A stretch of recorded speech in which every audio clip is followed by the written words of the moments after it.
And you are watching ESC Fan TV. ESC Fan TV! ESC Fan TV! We are going to be turning our attention to Hungary. Hungary are performing 7th in semi-final 1.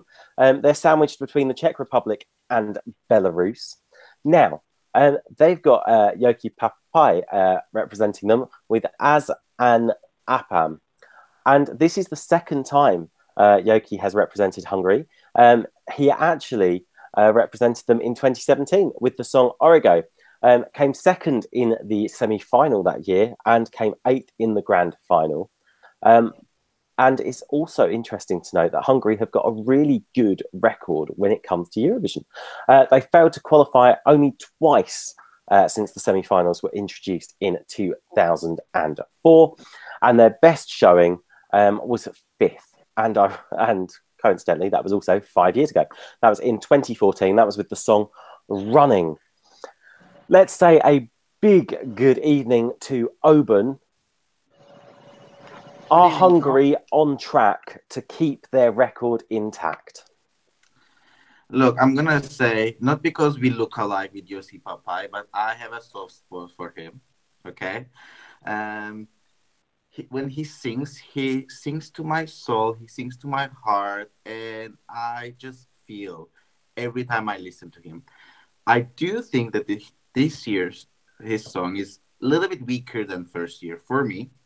And it feels like the competition and the contents went up and he went a little bit down.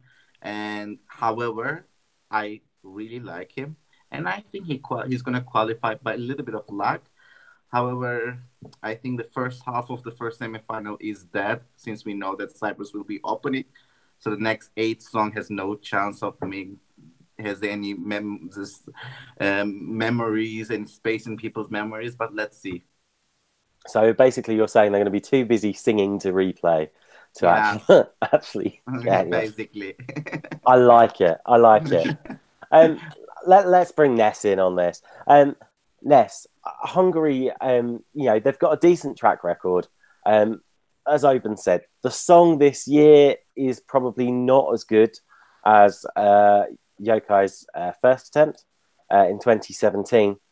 But let's face it, I mean, the guy came second in his semi-final in 2017. I mean, to do better would be exceptional.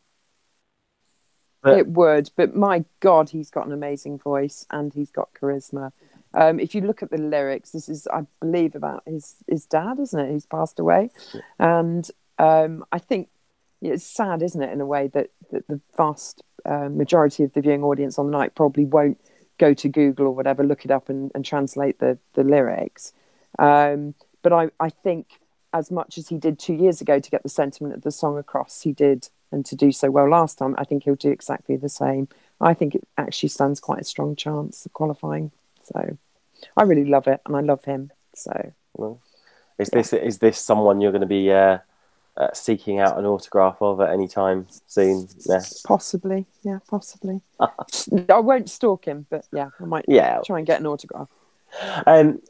Now, let's move on to my co-host Stuart. We've said Hungary, great pedigree and everything. What are we expecting from Hungary in terms of their performance on the night in Tel Aviv? He's got pedigree, hasn't he? So he's going to perform. He's going to give a really great performance live. That's no question. I think the song's really good. I'm not convinced it is poorer than Origo from 2016. I really love this song. Actually, I preferred the original with the whistling because I don't know what you said. There's a bit and it goes da da da da da da da, but it's actually done as a whistle, and they've taken that out. And I'm pretty disappointed about this because every time I heard that, I was thinking this is Clint Eastwood out of some kind of western, and I just imagine Joci Pápai kind of riding his horse, onto the set in Tel Aviv. And then I thought to myself, wouldn't it be fascinating to see Joci Pápai on horseback on the stage in Tel Aviv, Tom? And I just think that would have added something to it. But sadly, he's removed the whistling. So the whistling is no more. And it's a great song.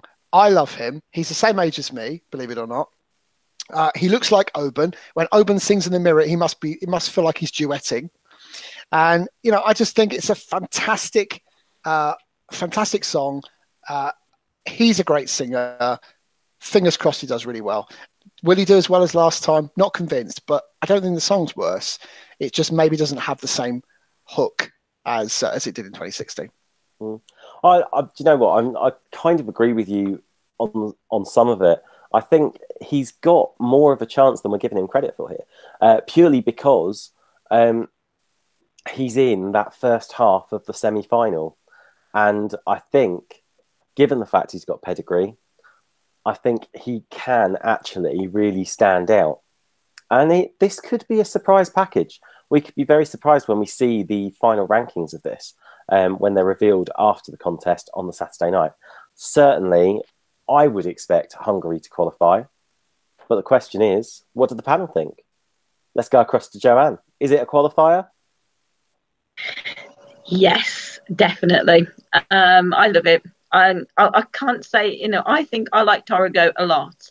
But yeah, I love this one. He's going to go through. Easy. Okay. And Phil and Michelle, thumbs up or thumbs down? Well, for me, it's a thumbs up. I think this will definitely qualify. One of the reasons I think it'll do well is that I believe he's been asking for fans to send photos in of their fathers. So that's going to be explained by the commentators before he comes on. And I think that'll help, get people to understand what the song's really about. No, it won't qualify. Phil's wrong. I'm not too sure, Michelle. Not too sure. Let's go across to Mitchell. Thumbs up, thumbs down? Oh, thumbs up, but will it qualify to the final? It could either scrape in or scrape out for me, so I'm not sure. We'll have to see. Okay. Oben? Tom, I give him chance. I think he's going to do well in the first semi. Okay. And Ness? Yeah. Double thumbs up. Double thumbs up. Yeah. And sitting there monitoring all of your conversations in the chat room, it's Stuart. What's the chat room saying this evening? Definite qualifier, Tom, and I echo their thoughts. I really do. Best of luck, Oben. Give it everything.